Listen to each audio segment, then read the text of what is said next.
So we're going to get back into it with spiritual warfare, part 4. We're jumping into 1 John 4:4, which reads, "You, dear children, are from God and have overcome them, because the one who is in you is greater than the one who is in the world."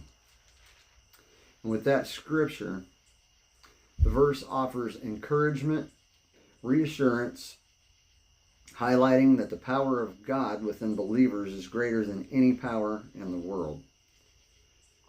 And we'll move into Romans 8 and 37, which says, "No, in all things we are more than conquerors through him who loved us." And within that passage, the verse proclaims that all things, believers are more than conquerors through Christ who first loved them. And as we jump into 1 Peter 5, and we're going to be in verses 8 through 9.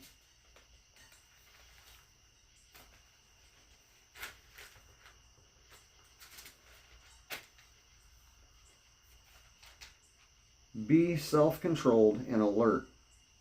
Your enemy, the devil, prowls around like a roaring lion looking for someone to devour.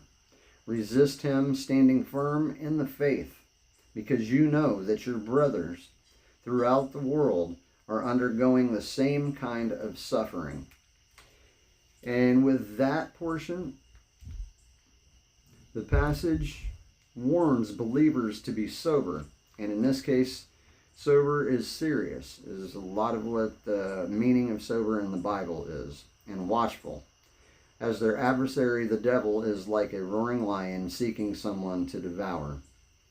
And before we move on with that, as we've gone through these 3 verses, we started out with the power of God within believers. Then we went to Romans, which believers are more than conquerors through Christ, who first loved them. And then we go into the passage about being watchful because of the enemy that prowls around seeking to kill, steal, and destroy, or to devour. This is what I was coming off with part 3, which I led on to be a bit more of a relaxed conversation, and this is where the attacks come from. That's what that's referring to. We have to be diligent, and we have to be fully focused in order to overcome these obstacles. We'll carry